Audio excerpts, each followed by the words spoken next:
Mesdames et messieurs, bonsoir et merci de nous rejoindre dans l'invité. L'invité qui reçoit pour cette semaine Monsieur Hassani Assouman. Monsieur Hassani Assouman, bonsoir. Bonjour madame. Vous allez bien? Oui, ça va très Je bien. rappelle que Monsieur Assouman est ancien responsable d'étudiants à l'UAC, ancien directeur du FODEFCA, et avec lui ce soir nous allons remonter le temps parce qu'il a quitté le Bénin, aujourd'hui béninois de la diaspora. Nous allons essayer de comprendre déjà pourquoi est-ce qu'il a quitté le Bénin. Et petit secret, au cours de la présidentielle dernière, il a soutenu le candidat Patrice Talon. On va le voir défendre ou contredire ce candidat-là qu'il a soutenu en temps. Bref, il va apprécier la gouvernance actuelle qui est celle de M. Patrice Talon. Donc, sans plus tarder, M. Assouman, dites-nous, dire que vous êtes ancien responsable d'étudiants et dire que vous êtes ancien directeur du FODEFCA, c'est sûr que je n'ai pas tout dit. Qu'est-ce qu'on doit encore savoir de vous? Merci madame. Non, effectivement, vous n'avez pas tout dit, mais je pense que vous avez dit l'essentiel. Okay? C'est vrai que je ne suis pas parti du Bénin suite aux soucis avec l'ancien gouvernement. Je suis parti pour poursuivre ma carrière. Parce que, vous ne l'avez peut-être pas mentionné, je suis ingénieur en formation. Okay? Aujourd'hui, je cherche ma voie ailleurs. Et comme on le dit si bien, si dans votre pays, les gens ne reconnaissent pas en vous des valeurs capables de faire avancer les choses, vous allez faire vos expériences, vous allez faire vos âmes ailleurs. C'est pour ça que je suis parti en France, c'est pour ça que j'essaye de m'installer en dehors du Bénin. Deux dates, 2014-2015. Vous êtes parti du Bénin en 2015, mais vous avez été limogé, soit de la FODEFCA. Qu'est-ce qui s'est réellement passé? Rappelez-nous déjà, c'est quoi le FODEFCA? C'était quoi ses attributions? En tant que directeur, comment est-ce que ça s'est passé et puis vous êtes parti par la suite? Merci, madame. J'avoue que la question me surprend un peu, parce qu'on n'en avait pas parlé avant. Le FODEFCA, c'est le Fonds de développement de la formation professionnelle continue de l'apprentissage. C'est cet outil qui a été pensé par la Banque mondiale pour renforcer les capacités des personnels d'entreprise et accompagner à l'origine les apprentis. J'ai eu le privilège d'avoir dirigé la structure pendant un laps de temps, en effet. Et pour rappeler ici, cette structure, j'ai eu la charge de porter cette structure à un moment où elle avait besoin de réforme. De restructuration. Et vous l'avez fait pour combien de temps? Je l'ai fait pour un laps de temps, un an et demi. Il faut le rappeler, le FODEFCA, comme son nom l'indique, c'est un fonds. Okay? Et les mauvaises habitudes de nos dirigeants par le passé ont fait que quand chaque fois qu'on entend fonds, on entend argent, on sous-entend argent et on pense qu'on peut aller puiser. Mais ce n'est pas un fonds trop profond. D'accord? C'est un fonds, c'est vrai, mais ce n'est pas un fonds trop profond. Et pour le rappeler ici, c'est un fonds qui est abondé essentiellement par la Banque mondiale et par d'autres partenaires comme la coopération suisse et Elvitas et bien d'autres partenaires qui ont cru un peu à la chose, un peu plus que nos dirigeants bien entendu, parce que je peux vous dire ici que le gouvernement béninois, en montant, mettait le tiers du nécessaire qu'il fallait pour le fonctionnement du fonds. Alors, pour revenir un peu aux attributions du fonds, comme vous l'avez demandé tout à l'heure, il faut dire que c'est un fonds qui accompagne le personnel des entreprises et qui est en fait alimenté par la taxe d'apprentissage. D'accord. Ok. En son temps, j'avais fait un plaidoyer, j'avais demandé à ce que la taxe d'apprentissage soit reversée au fonds pour qu'il puisse faire face aux besoins en financement qui s'imposent à lui. J'ai pas eu d'écho.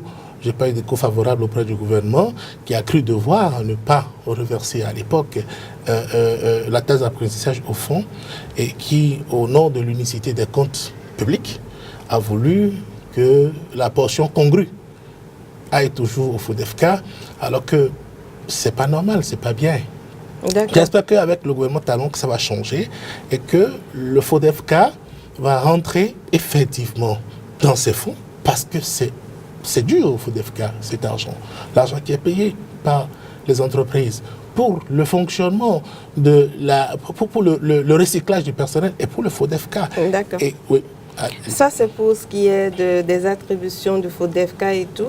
Mais quelle a été, votre implication dans la gestion de ces structures-là, au point où on décide de votre limogeage par la suite? Non, merci madame. Je suis venu au FODEFK en réalité pour faire des réformes. Parce que je suis venu à un moment où la maison se portait quand même suffisamment mal et qu'il fallait faire des réformes. Réformes déjà au niveau institutionnel et réformes au niveau organisationnel. Le FODEFK ne couvrait pas tout le Bénin. Il y avait juste 4 bureaux, 3 bureaux, j'allais dire, dans tout le Bénin. Alors que le personnel impacté directement par le FODEFK se trouve dans le Tréfonds de Bénin, dans les zones reculées. Donc il fallait couvrir tout le Bénin des activités du FODEFK. Donc il fallait que j'installe des bureaux un peu partout. Et pour tout le travail, l'ingénierie de la formation, c'est une science, qu'on n'aborde pas au pifomètre, d'accord? Il fallait un certain nombre d'infrastructures, aussi bien au niveau des hommes qu'au niveau des ressources. Alors, nous avons engagé le recrutement sur l'insistance de la Banque mondiale et des autres partenaires qui pensaient qu'il fallait aller très vite. Parce que, comme je vous le disais tout à l'heure, les activités du FODEFK, c'est le financement de la formation. Et la formation en elle-même est une denrée périssable.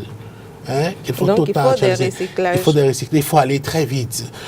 Moi, avant mon arrivée au FODEFK, la moyenne d'attente pour une réponse en demande de cofinancement, c'était 1 an et demi, la moyenne. Et ça, je ne vais pas exagérer. Mais j'ai pu faire passer cela à 45 jours. 45 jours, c'est vrai, c'est un effort, mais il restait encore à faire. Parce qu'une entreprise qui a besoin d'une formation, par exemple, ou un personnel qui a besoin d'une formation d'appoint tout de suite, n'attendra pas 45 jours pour exactement, donc ça fait partie des réformes que vous qu'il fallait faire. Une autre réforme, et c'était la plus importante, et c'était pour cela que ça avait achoppé avec le gouvernement et le ministère en son temps, c'était rendre pertinent le financement du FODEFK. Je vous donne un exemple. Dans le secteur, par exemple, du bâtiment, avant mon arrivée, le FODEFK avait investi plus de 4,5 milliards dans la formation des maîtres maçons, par exemple. Mais aucun bâtiment au Bénin ne porte le signe du FODEFK. Ça n'a aucun sens. Qu'est-ce que ça dit? On finance la formation. En réalité, notre formation, puis c'est une formation souvent en alternance, notre financement va souvent à une formation de terrain.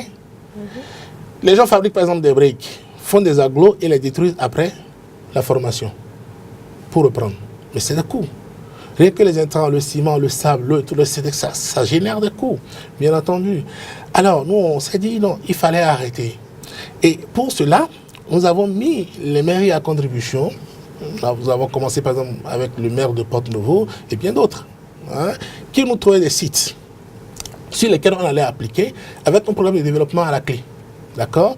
Donc, pour une promotion par exemple de formation au FODEFK, il fallait rendre pertinent le financement en faisant en sorte que le financement qui va à former des maîtres maçons produise en même temps une infrastructure, une école, un hôpital, pour la mairie, etc. Alors, quand c'est comme ça, on devient un peu plus rigoureux, d'accord? Parce que si j'exige, par exemple, moi en tant que directeur général, si on parle de secrétaire exécutif au FODEFK, moi en tant que directeur général ou secrétaire exécutif, si je dois valider un financement, dans le cas du contrôle a posteriori, c'est que je vais voir l'existence d'une infrastructure. Bien sûr. Ce qui n'est pas toujours du goût des gens. Parce que je ne vais pas vous mentir. Vous savez, quand on est à un poste de responsabilité au Bénin, il y a beaucoup de pression. Il y a beaucoup de pression qu'on vous fait. On vous demande de donner des marchés à telle personne, des marchés de formation. Des gens qui viennent avec une liste qui prétendent vouloir former, mais à l'arrivée, vous ne voyez pas, au niveau du contrôle, vous ne voyez pas les gens qui ont été formés. Donc, vous n'avez même pas le temps de faire l'évaluation impact. Donc, pour vous résumer, on vous demandait de cautionner une malversation ou une mauvaise organisation au sein de la structure. Exactement. on me demandait de pérenniser une pratique qui n'allait pas. Mais il faut rappeler que moi, je venais du privé. D'accord? Donc, moi, j'avais une façon de voir les choses qui était différente de l'administratif pur que je rencontrais sur mon chemin. Moi, c'est opportunité, action et bénéfice. D'accord? Et donc, tout mon fonctionnement se résumait à cela un peu. Donc, je n'ai pas pu marcher dans ce système. Et malversation, vous en avez parlé tout à l'heure. Je crois que j'ai été le directeur général qui a été le plus fouillé par l'IGE. 7 mois. 7 mois. 7 mois, c'est-à-dire que l'IGE a commencé un contrôle avant mon départ, avant mon limogeage. Et après mon départ, est resté 4 mois encore dans la maison. D'accord? Oui, mais on a eu dire que vous avez détourné des fonds, entre autres, et ce seraient des raisons qui vous auraient fait fuir le Bénin?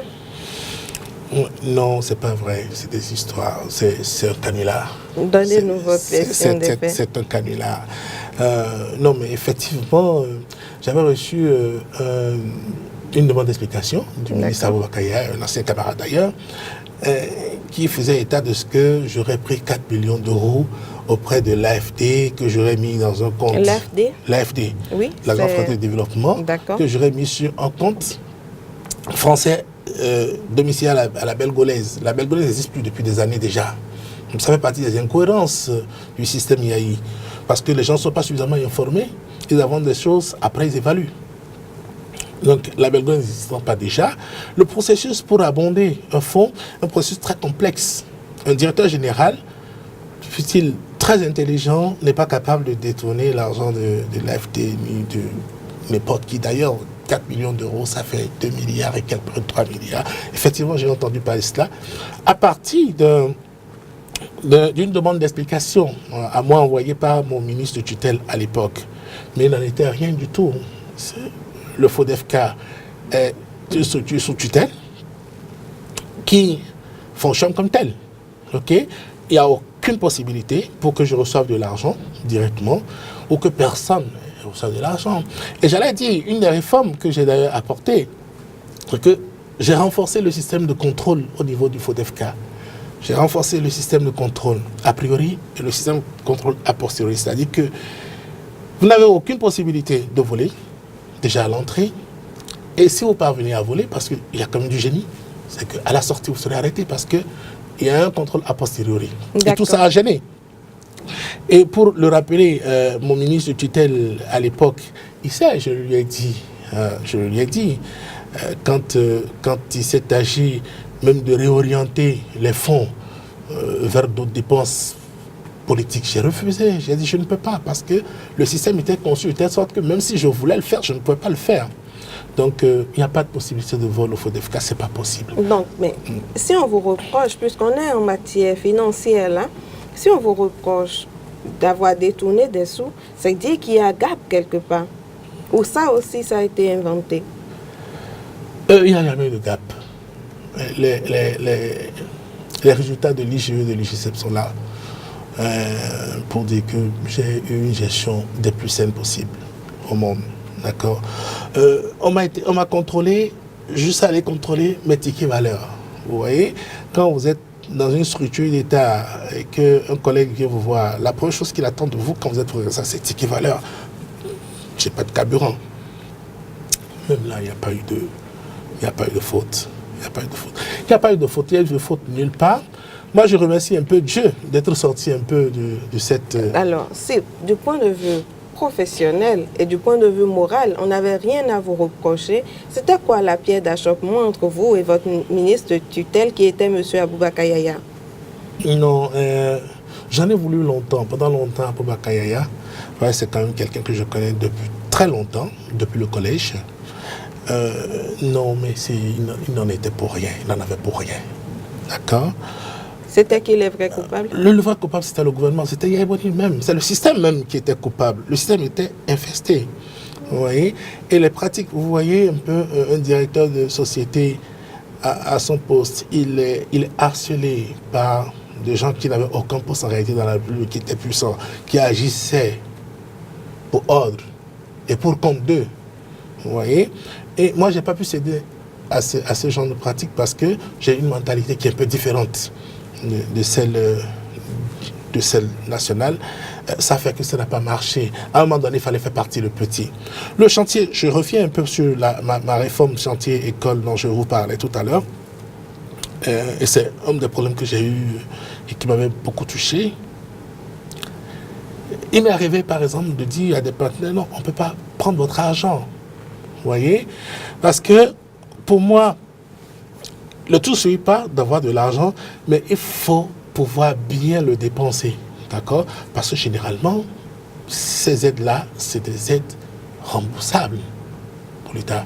Donc, quand vous rentrez dedans et que vous détournez à acheter des voitures, que vous détournez à faire autre chose, après, c'est nous qui allons payer, c'est les enfants qui vont payer. Donc, il m'est déjà arrivé de dire à des partenaires financiers, je ne peux pas vous accompagner dans ce financement parce que je trouve que c'est trop lourd. Imaginez par exemple, le FODEFK a peut-être une capacité d'absorption de crédit connue. Et quand on est ingénieur en ingénierie de la formation, on sait ces choses-là. Par rapport à la capacité humaine que nous avons, par rapport aux infrastructures dont nous disposons et par rapport au temps nécessaire de traitement des dossiers, nous savons qu'il y a un certain nombre de milliards que nous ne pouvons pas dépasser par an, par exemple. D'accord? Parce que il faut installer le financement, il faut contrôler l'action qui justifie le financement, il faut venir faire l'étude d'impact et tout ça est sanctionné par un rapport d'étape. Mais si vous n'avez pas les ressources pour faire, il faut savoir s'arrêter. Nous n'avons pas les ressources, il faut arrêter. C'est un peu ce genre de problème que j'ai eu avec certains de mes patrons qui ont voulu que j'oriente le gros du financement vers Parakou et environ parce que élection législative de 2015. Je n'ai pas pu marcher dans ça. J'ai voulu, mais je n'ai pas pu. Vous étiez apolitique? J'étais complètement apolitique. D'accord. Apolitique en ce sens que je pense que j'étais très politique. Politique, scientifique. D'accord. Mais complètement apolitique quand on rentre dans le concept politique FCBE, concept politique populiste, comme on a vu par ici à un moment donné. Non, je ne pouvais pas donner dans ça. Et je gênais. Je me rappelle, au cours d'une réunion, il m'a été demandé, mais envoie 400 millions à Parakou parce que je dis non, je ne peux pas. Je ne peux pas parce que le projet sur lequel on voudrait que je puisse de l'argent pour aller à Parakou ne va pas à Parakou. Ce projet va plutôt dans le mono. C'est déjà arrivé. C'était clairement un détournement. C'était un détournement. J'ai dit non, je ne peux pas. Et quand vous vous opposez à des gens comme ces personnes, c'est une grosse machine qui vous broie rapidement. Je crois que j'ai été broyé. Et la méthode utilisée aussi prête à confusion. L'IGE est venu au FODEFK parce que des gens ont fait des tracts. Des tracts, on sait comment les tracts se font, surtout sous la Bakayaya, on sait comment ça fonctionne. Donc, rien de scientifique, rien de probant ne pouvait justifier la présence de l'IGE dans les locaux du FODEFK ni de l'IGCEP. J'avais des difficultés avec le syndicat, c'est normal. Si j'ai des difficultés avec le syndicat, vous imaginez un peu que le chef syndicat, par exemple, qui vient me demander de l'envoyer en formation pour une dizaine de millions, alors que pour toute la maison, j'avais prévu 15 millions pour la formation, alors qu'il était à quelques années de sa retraite. Pour moi, et c'est un monsieur qui est quand même bien formé, pour moi, je ne trouvais pas utile d'envoyer une personne qui est à la fin de sa carrière en formation diplômante, qui plus est, ce n'est pas une formation qualifiante, une formation diplômante, alors qu'en 3-4 ans, la maison devait s'en débarrasser. Donc, il y avait cette aigritude qui existait, et bon, que le ministre avait utilisé, que le gouvernement avait utilisé à l'époque pour soulever des tracts contre moi. Oui, d'accord. Donc, vous étiez traqué de partout et vous êtes parti du Bénin. D'aucuns diraient que vous avez fui le Bénin. Mais pourquoi, après votre limogeage, vous n'avez pas décidé de rester au Bénin et que vous avez préféré partir prendre la clé des champs? Non, je n'ai pas pris la clé des champs. D'accord. Non, mais ce n'est pas vrai du tout. J'ai été limogé en novembre 2014. 2014. Et je suis parti En 2015. En septembre 2015. D'accord. Sinon, en août 2015. Vous imaginez, quelqu'un qui part du Bénin en août, c'est tellement qu'il va pour une année universitaire. Il n'y a rien à faire. Je suis resté quasiment presque 1 an au Bénin, à la disposition de l'IGE, à la disposition de l'IGCEP et à la disposition de la Cour suprême. Parce que j'ai été traqué de ces 3 côtés-là. Non, je n'ai pas fui le Bénin, c'est pas vrai. Et je ne suis pas du genre non plus taciturne, je ne me tais pas beaucoup, je parle beaucoup, qu'il faut parler. Et je suis resté à la disposition du gouvernement. J'ai écrit au chef de l'État, Yaya Boni à l'époque, pour lui dire toutes les tracasseries dont j'étais victime et qui m'ont répilé beaucoup, parce que la méthode était basse, il faut l'avouer, la méthode était basse, elle était infamante. Votre note a reçu écho? Oui, ma note a reçu écho, mais dans le sens que je ne voulais pas, malheureusement, parce que c'était pas la première fois. Quand j'avais commencé par être traqué, avant même mon limogeage, j'avais écrit au chef de l'État, Yaya Boni, à l'époque. Quand je subissais des assauts de ses collaborateurs, oui. Je lui avais écrit à l'époque pour lui dire attention, tel me demande de l'argent, tel me demande ceci, et je n'arrivais pas à tenir.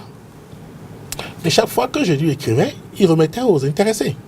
C'est ce que j'ai vécu, par exemple. Ça a été pareil avec Aboubacar Yaya. Quand Aboubacar Yaya avait commencé par me mettre une pression, j'ai fait savoir au chef de l'État qu'il mettait une pression et que je ne pouvais pas répondre. Parce qu'à un moment donné, il faut le dire, il ne sert à rien de diaboliser les gens qui ont soutenu Yaya Boni à un moment donné. Non, Yaya Boni y a cru. On a cru à sa politique, on a cru à son slogan, mais c'était juste un slogan, c'était vide. Malheureusement, c'était vide. Vous faites allusion au changement ou à la refondation? Les deux. Le changement refondu, la refondation changée, les deux. D'accord? On y a cru, on a vraiment cru qu'il avait ce caractère de travailleurman, qu'il avait cette envie de défoncer les limites et de nous pousser vers le développement. D'accord?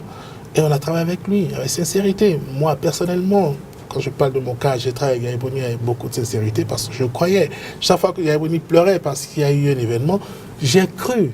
D'accord? Mais pas fini, j'ai compris que c'était du vent. C'était du mauvais vent d'ailleurs parce que chaque fois que vous provenez Yaya Boni, quand vous lui envoyez une fiche, la fiche tombait toujours dans la main de celui qui vous faites la fiche. Toujours. Toujours. Personnellement, je l'ai vécu, donc je peux témoigner de cela. Et je crois que j'ai été un peu victime de ce système-là. C'est pas Aboubacar Yaya même le problème. Aboubacar Yaya était le pion, un mauvais pion. Je n'aurais certainement pas fait ce qu'il a fait dans ce dossier, mais il n'est pas responsable pour autant de la situation. D'accord, donc on retient que M. Assouman n'a pas fui le Bénin, mais qu'il est plutôt parti étudier. Oui. Et devenu béninois de la diaspora, nous sommes en 2016, précisément en février et en mars. Il y a un béninois de la diaspora qui voulait aussi être président de la République. Je ne dévoile aucun secret en parlant de Lionel Zinsou, candidat à la présidentielle passée au Bénin. Mais face à Patrice Talon, le choix de Assouman a été Patrice Talon. Aujourd'hui, Patrice Talon est président du Bénin. Et j'ai bien envie de vous demander pourquoi avoir choisi soutenir Talon et non Zinsou. Je vous remercie, madame. Non, mais franchement, quoi. Lionel Zinsou, personnellement, je ne le connais pas. C'est vrai que j'ai beaucoup d'acquaintances avec son oncle, Émile Delon Zinsou, mais lui-même, personnellement, je ne le connais pas. Déjà, Patrice Talon, je le connais à travers ses œuvres, je le connais à travers ses entreprises. Et qu'on le veuille ou non, c'est quelqu'un qui a commencé par faire pour le Bénin depuis très fort longtemps. OK. Et au-delà de cela, Lionel Zinsou, déjà, intrinsèquement, qu'est-ce qu'il pouvait apporter à un pays en étant le dauphin d'un loser? Toute la question était là. Vous qualifiez Yaya Boni de loser? Non, pas Yaya Boni. Pas Yaya Boni en tant qu'homme, mais le système. D'accord. Le système était un système de loser. D'accord? Un système qui n'a pas su assurer. Un système qui a trahi. Hein, ne peut pas nous recommander quelqu'un. Moi, avec le recul même, j'ai pensé que Yaya Boni a voulu sciemment faire échouer Lionel Zinsou. J'ai suivi beaucoup et Lionel Zissou et Patrice Talon. J'ai été à tous les meetings de Lionel Zissou en France. Je l'ai écouté. Mais il n'assure pas. Franchement, il n'assure pas. Il ne peut pas. À un moment donné, mon esprit cartésien a voulu que j'ai plus de discernement, que je regarde les choses avec un peu plus de recul, que je sois un peu plus réaliste. Mais je n'ai pas pu. Je n'ai pas pu donner caution à Lionel Zissou parce que déjà, dans le fond, il n'assure pas. Je vous donne un exemple. Lionel Zissou s'est fait agréger au Bénin. C'est pas sérieux. Pour moi, déjà, un chef d'État qui rentre dans ce genre de jeu ne sera pas un chef d'État sérieux. Il est agrégé de collège. Mais nous, quand on parle d'agrégé ici, nous parlons d'agrégation universitaire. D'accord? Et il savait bien, les gens de son camp ont utilisé cette ruse-là pour implanter dans les esprits qu'il s'agissait d'un roca, d'une grande connaissance, d'une révélation de l'Eureka. Il aurait pu arrêter. S'il avait arrêté, il aurait eu un peu de caution à mon niveau. Il n'a pas arrêté. Il a laissé cours. Ah, ok. Mais nous sommes en politique. Il paraît que tous les coups sont permis. Voilà. Mais il n'y a pas que... Tous les coups sont peut-être permis, mais tous les coups ne sont pas bons. D'accord? Je vous donne un exemple comme ça parmi tant d'autres. Hein, et pour vous dire que intrinsèquement, ce n'était pas l'élément qu'il fallait. Par contre, Patrice Talon, depuis le début, moi, je l'avais prédit. Et même à Yaya Boni, je l'avais dit. Je l'avais fait savoir à Yaya Boni, Patrice Talon sera un président dans ce pays. Parce qu'il incarne tout ce que Yaya Boni a rejeté. Il a su incarner le rejet de Yaya Boni. Il a su incarner la poubelle de Yaya Boni. Mais puisque Yaya Boni même s'est révélé ce qu'il est devenu, il va sans dire que le peuple, aussi perspicace qu'on l'a toujours connu ici, il est cherché dans cette poubelle-là, c'est ce qui s'est passé. Et je pense que je suis resté dans le mouvement. Il fallait chercher celui qui... Et j'avais raison. Parce que n'eût été Patrice Talon que Lionel Zissou serait arrivé au pouvoir. Il n'y a rien à faire. Le seul qui pouvait faire échouer Lionel Zissou, c'est-à-dire la machine Yahi, c'était Patrice Talon. Peut-être parce qu'il connaissait aussi bien la machine, puisque la machine c'était Talon. C'est Talon qui, en 2006 et même en 2011, a aidé Yaya Boni à accéder au pouvoir. Au-delà de ça, je suis convaincu de ce que si Patrice Talon n'avait pas eu autant de soucis, il ne serait pas élu président de la République. D'accord? Mais l'élection de Patrice Talon, il faut savoir la lire. Il faut savoir lire cette élection-là. Et la première lecture que moi je fais, c'est l'échec du politique. D'accord? C'est l'échec du politique en ce sens que vous me direz que depuis 90, les hommes politiques n'ont jamais accédé au pouvoir. C'est vrai, mais davantage cette fois-ci encore, parce qu'ils n'ont pas su assurer. Ils ont trahi tout le temps.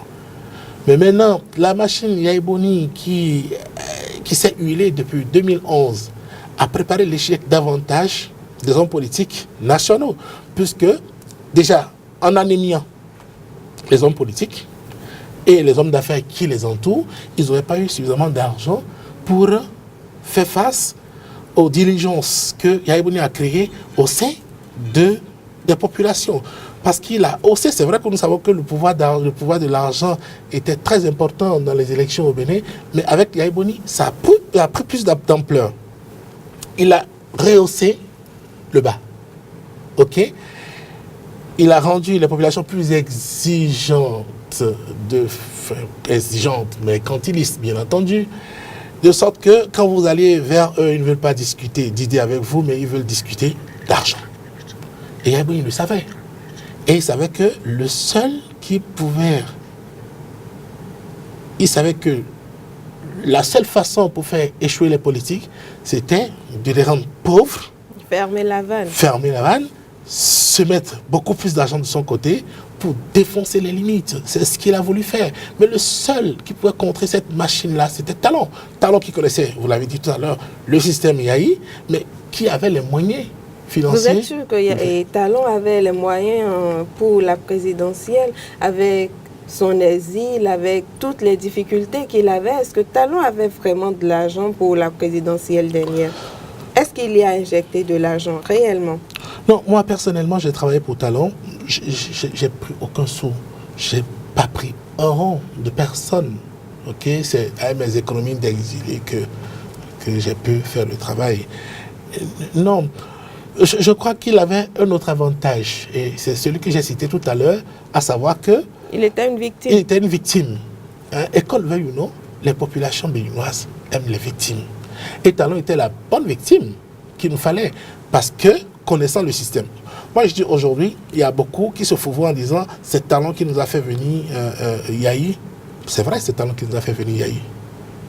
Mais Talon n'a pas voté à lui seul pour Yahi, pour les 3 millions de votes qu'il a eu. Il a convaincu. Il a convaincu, c'est vrai. Et il n'a peut-être pas convaincu. Moi, à l'époque, ce n'est pas Talon qui m'avait convaincu à soutenir Yahi Boni. C'est quelqu'un d'autre qui m'avait convaincu. Donc, comme bien d'autres Béninois, il s'était trompé. D'accord? Et ça s'est révélé d'ailleurs. Il s'était trompé. Mais le fait qu'il connaisse le milieu, qu'il ait été du milieu, a beaucoup favorisé sa prise de main. Il a rapidement pris la main parce qu'il connaissait le système. Il savait comment, il connaissait les petites choses à faire pour ne pas se faire arriver les voix. Et je crois que c'était très important. Il fallait un candidat comme ça. Moi, je dis, c'est vrai qu'au deuxième tour, il a eu le soutien des autres candidats, mais même sans le soutien des autres candidats, il est passé. Oui, d'aucuns diraient que même Moustique aurait gagné face à Yahi Boni. Même Atao aurait gagné face à Lionel Zissou. D'accord. Vous voyez un peu? Oui. Donc, je crois que Yahi Boni a contribué beaucoup, il a contribué fortement à l'élection de Patrice Talon. Et aujourd'hui, le Bénin a pour président Patrice Talon bientôt 3 mois. Et nous allons aborder la dernière partie de notre entretien qui est la gestion actuelle, la gouvernance qu'est celle de Patrice Talon. Dans sa globalité, dites-nous comment est-ce que vous appréciez la gouvernance de Patrice Talon? Je crois que 3 mois, c'est un peu peu pour apprécier profondément, d'accord? Mais il y a des signes qui ne trompent pas. Et je pense qu'il a donné de grands signaux. Il a commencé par faire le grand signal déjà, qui augure de ce que certainement la bonne gouvernance sera vraiment de mise. Déjà, Patrice Talon a parlé de compétences. D'aucuns lui reprochent de n'avoir pas une ligne claire de conduite ou une ligne de développement. Le Bénin, le nouveau départ, c'était à l'époque de la campagne. Mais une fois élu, qu'est-ce qu'est devenu le nouveau départ? Beaucoup se posent cette question-là. Le plan de développement de Patrice Talon, c'est lequel, puisque vous l'aviez soutenu? Non, je crois qu'il faut éviter les amalgames. D'accord. Madame. La rupture. Il faut rompre avec quoi? Ou avec qui? Oui. C'est pas rompre avec qui. Parce que rompre avec qui, vous allez mal poser le problème. Il n'y a pas d'homme nouveau. Nous avons tous travaillé avec Yahi Boni. Tous ont été, à un moment ou à un autre, avec Yahi Boni. Comme aujourd'hui, tous se taisent face aux agissements de Patrice Talon. D'accord. Ok? On a cru à Yahi Boni. On y a vraiment cru, on a travaillé avec lui. Est-ce parce qu'on a travaillé avec Yahi Boni, on n'est plus aujourd'hui habilité à travailler avec Patrice Talon? Auquel cas, il y aurait un problème parce que Patrice Talon lui-même a été avec Yahi Boni à un moment donné. Je pense qu'il faut reposer le problème. Nous connaissons le problème du Bénin qui n'est pas forcément un problème de compétence. Ça, je vais contredire le chef de l'État en lui disant tout de suite. Hein, d'emblée. Océan de compétences et non désert de compétences. Non, d'emblée, je dis, nous n'avons pas un problème de compétences. Pas du tout. Okay? Nous avons plutôt un problème de mentalité. Et je crois que dans le feu de l'action face au président Hollande, le chef de l'État ne savait pas que cette déclaration aurait eu un tel écho. Et puis, il a trop vite parlé. D'accord? Je dirais ainsi. D'accord? Pour ne pas faire dans la langue de bois, je dirais ainsi, il a trop vite parlé. Nous n'avons pas au Bénin un problème de compétences, nous avons beaucoup de compétences. Nous avons même trop de compétences. Et c'est parce que justement nous avons trop de compétences que nous avons beaucoup de problèmes. Par contre, on a un problème de mentalité. On veut juger vite. on veut trop vite parler et nous parlons beaucoup plus que nous ne réagissons. C'est ça le problème que nous avons au Bénin. Et c'est ça qui fait qu'aujourd'hui, on est souvent tenté d'apprécier trop vite ce que Patrice Talon fait et ce qu'il ne fait pas. Non, je ne me permettrai pas de juger le gouvernement parce que moi j'estime qu'il est encore dans un état de grâce qu'il ne faut pas écourter, que nous n'avons même pas le droit d'écourter. Maintenant, par rapport à la rupture, comme je l'ai dit tout à l'heure, ne reprochons pas à Patrice Talon de travailler avec des gens qui ont travaillé avec Yaya Boni. Parce que tout le monde a travaillé avec Yaya Boni. Et aujourd'hui, il est de bon temps que tout le monde travaille avec Patrice Talon.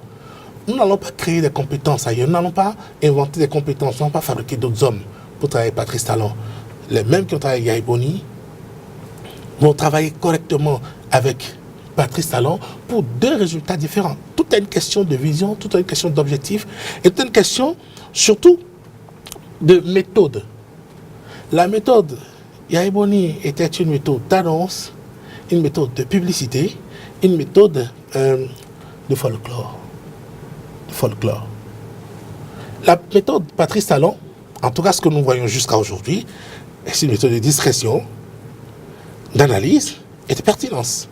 Et vous, je suppose qu'aisément, vous optez pour la méthode Talon. Bien évidemment, parce que nous avons été trop saoulés pendant longtemps. Vous imaginez, Patrice Talon me rappelle Kérékou des années 90, non, même avant, d'accord, qu'on voit rarement. Un chef, on ne voit pas un chef rare, on ne voit pas vite un chef. À trop voir un chef, on le banalise. Yaya Boni est arrivé à une certaine banalisation à un moment donné. Les gens ont pensé que c'est en le présentant tous les jours à la télé qu'il s'imposerait dans l'esprit des Béninois et qu'il se bénéficie. Mais c'est l'effet contraire qu'ils ont eu.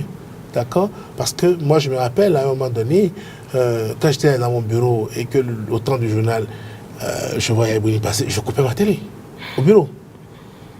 D'accord? Pour qu'on ne dise pas que c'est parce qu'on m'a limogé que j'avais cette attitude. Non, c'est parce que je le voyais trop. Et je le voyais sur tout et n'importe quoi. D'accord. Donc, dans la globalité, pour M. Assouman, il est un peu tôt pour apprécier la gouvernance de Patrice Talon, mais pour l'heure, la méthode vous convient. Vous avez parlé tout à l'heure de suivre le président de la République sur un poste téléviseur au bureau, et c'est sûr que vous savez que depuis l'arrivée de Patrice Talon, ce n'est plus autorisé, ça a été interdit, il n'y a plus de poste téléviseur dans les bureaux. Comment est-ce que vous appréciez cette décision-là, par exemple? C'est une question de méthode, je vous ai dit tout à l'heure. C'est la méthode choisie pour mettre les gens au travail, ça, Patrice Talon. On ne peut pas. Celui qui a été élu pour 5 ans, c'est Patrice Talon. C'est lui qui répondra de ces résultats. Mais non, c'est lui qui prend l'initiative de la méthode pouvant conduire au résultat. D'accord? Parce que pour être apprécié, pour être évalué, il va falloir qu'il soit évalué à partir d'un résultat. Et il estime à son niveau, c'est forcément pas une décision prise au hasard. Non. S'il a pris cette décision, c'est certainement parce qu'il a été convaincu de ce que la télévision est un facteur de retard dans l'obtention des résultats, par exemple.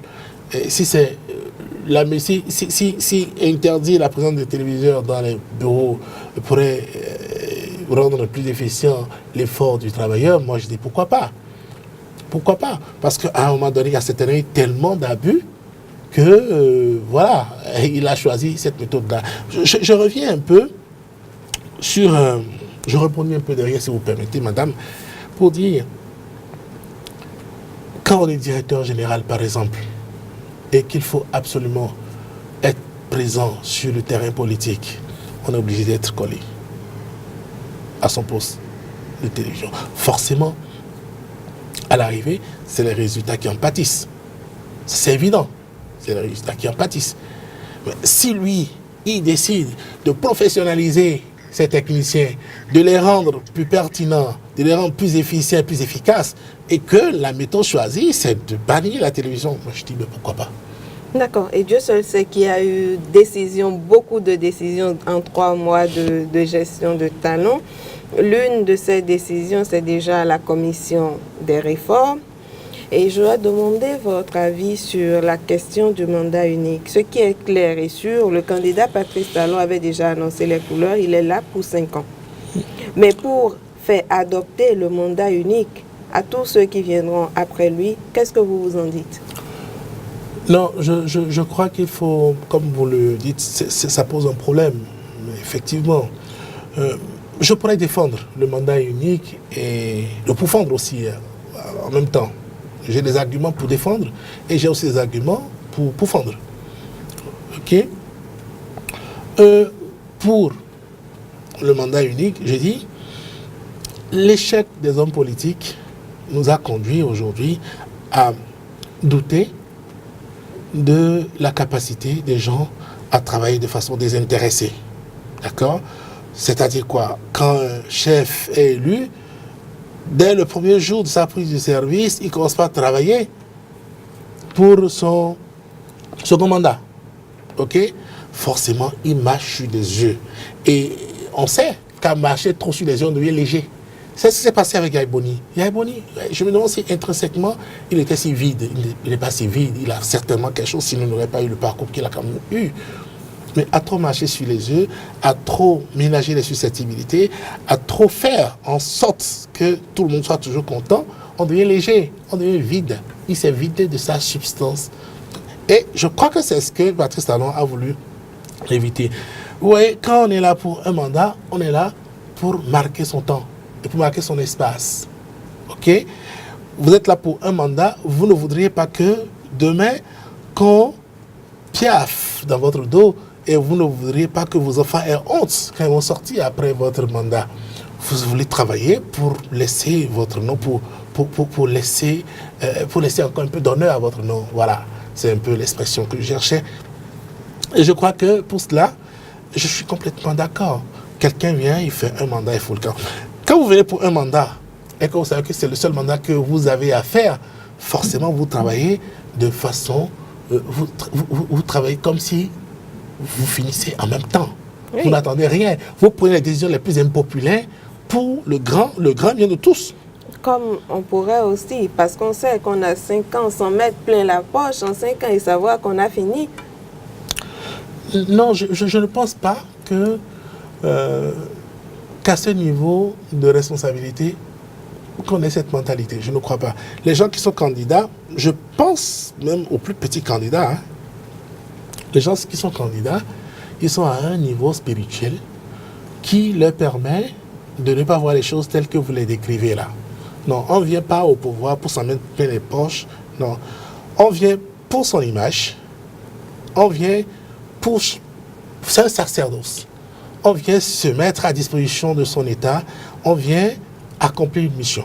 D'accord. Je vais prendre votre avis sur une autre décision du gouvernement Talon. C'est dès les 2 premiers conseils des ministres, déjà, les 2 décisions étaient en faveur de l'AIC, l'Association interprofessionnelle du coton, et des usines Sodeco qui appartenaient ou appartiennent toujours, je n'en sais pas trop, au président Talon.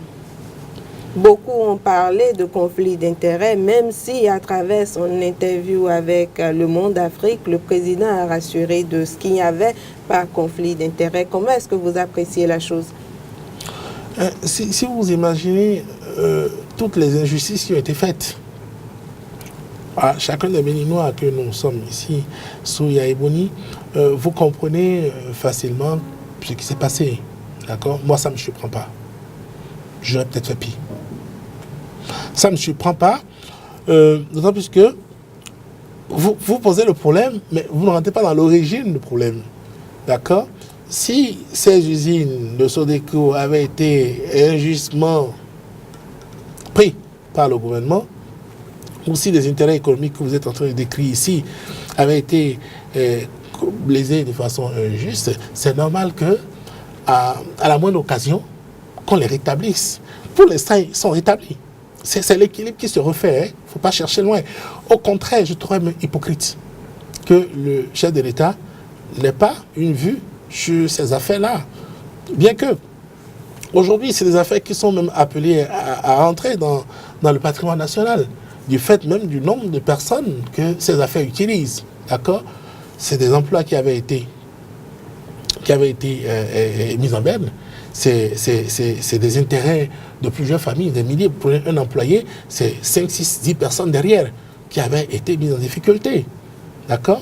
Mais qu'à l'arrivée, que le chef de l'État rétablisse cela, moi, ça ne m'étonne pas. Qui aurait fait autre chose? Si les gens, parce qu'ils avaient le pouvoir, parce que, en réalité, ce qui s'est passé, c'est quoi? C'est que, parce que le gouvernement avait le pouvoir, les a obligés. C'est ça, en fait. Maintenant que le pouvoir a tourné, c'est normal que l'équilibre se refasse. C'est l'équilibre qui s'est fait. Maintenant, interpellez-moi s'il est prouvé que de l'indu avait été versé à ces structures. Là, je réagirais. D'accord? Mais si ce n'est que l'équilibre qui est fait, c'est normal. D'accord, mais ce qui est sûr des sondages ou de nos micro-trottoirs que nous avons effectués, nous, à la rédaction de Esaü TV, les populations attendaient plus le président Talon sur les questions de l'emploi des jeunes, de l'insécurité, du délestage, par exemple. Donc, je vais vous demander d'apprécier la situation de l'insécurité. Il y a au moins 2 braquages à Cotonou depuis un mois, chaque semaine. Comment est-ce que vous appréciez la chose? J'ai envie de rappeler que vous êtes agent, vous me rectifierez si je me trompe, à l'Institut de criminologie en France. Non, mais déjà, le criminologue, c'est pas son rôle d'apprécier l'état de sécurité dans un pays. C'est du ressort de l'exécutif et des techniciens de la chose sécuritaire. Mais effectivement, la recrudescence des braquages et de l'insécurité, pour ainsi dire, pourrait s'apprécier diversement. Vous savez, il n'y a pas de baguette magique. Hein? Et je vous ai dit tout à l'heure que nous avons un problème de mentalité. D'accord? Le dispositif en place aujourd'hui n'est pas différent de celui qui était là il y a cela 6 mois, 1 an. S'il y a changement, moi je vais chercher les causes ailleurs. Ok, je ne vais pas m'arrêter. On pourrait les chercher où? Je pourrais même penser au sabotage. Mais un sabotage qui n'atteindra jamais l'homme politique Patrice Talon ou les ministres, parce qu'ils sont très bien gardés. Ok? Mais l'effet recherché, si c'était un sabotage, je dis, si c'était un sabotage, je ne suis pas péremptoire sur la question, mais je dis, l'effet recherché ne sera pas trouvé. Parce que déjà, Patrice Talon vient d'arriver. Patrice Talon, s'il avait fait comme Yahi Boni, en balayant tout le monde dès le premier conseil des ministres, on aurait dit, ouais, voilà, il est venu, il n'a pas voulu connaître le terrain, et puis il a vidé tout le monde, il a mis les siens. Il n'a pas fait ça. On crée toujours. D'accord? Il est venu, il est en train de faire les choses avec méthode, il observe, et puis il évolue, crescendo. Mais on trouve toujours à critiquer. Le Béninois est comme ça. Vous n'allez jamais pouvoir changer les choses dans ce sens. On va toujours vous critiquer, on va toujours voir du mal dans tout le bien que vous faites. Voilà, donc on ne peut rien contre. Donc la question de l'insécurité aujourd'hui pourrait être due à un sabotage. Et la question pour ce qui est de l'énergie, les délestages qui reviennent. Avant les délestages, j'aimerais pas que vous me fassiez dire ce que je n'ai pas dit. Hein. D'accord. Par rapport à la sécurité, oui. Je dis, ça pourrait bien être. Mais oui. Avant, quelles étaient les statistiques qui étaient tenues? Qui tenait les statistiques? Parce qu'aujourd'hui, pour voir qu'il y a recrudescence, il faut pouvoir comparer à un autre état. C'est-à-dire que qu'est-ce qui se faisait avant, qu'est-ce qui se fait aujourd'hui, pour pouvoir tirer la conclusion. Okay? Donc, s'il n'y a pas une statistique probante initiale, ok, je trouve que la comparaison n'est pas adéquate. Il n'y a pas de statistiques, c'est évident. Mais il y a 2 mois ou 3 mois de cela, on n'avait pas connu 2 à 3 braquages successifs dans une même semaine à Cotonou, par exemple. Ce ne sont peut-être pas des données d'institut, mais nous, étant tout le temps sur le terrain, en faisant des reportages, c'est un constat que vous devrez peut-être considérer. Non, je considère le constat, mais c'est ce que je dis. Je dis qu'à partir du moment où il n'y a pas une statistique, hein, qui nous mette en opposition 2 périodes identiques. C'est-à-dire qu'il faut pouvoir nous trouver la statistique du mois de mai de l'année dernière comparée à ce mois de mai pour voir s'il y a recrudescence ou pas. Et ce n'est même pas suffisant. Il faut aller un peu plus loin pour pouvoir savoir. Maintenant, je dis, si c'est un acte de sabotage, c'est bien dommage. Ça veut dire que le problème de mentalité que j'ai posé tantôt est une actualité. D'accord? Il va falloir que nous commencions par aimer notre pays. Il va falloir que nous commencions par nous dire que le mal qui est fait à un Béninois doit pouvoir toucher tous les Béninois dans leur ensemble. Et quand on commence à changer les choses, il y a à ce niveau. Nous allons parler de la question d'énergie avec le délestage. Je viens d'un pays où il n'y a pas de délestage. Je suis resté 1 année en France et pendant 1 année, je peux vous dire qu'il n'y a jamais eu de coupure de courant. Je n'ai jamais vu ça, même pas de baisse de tension.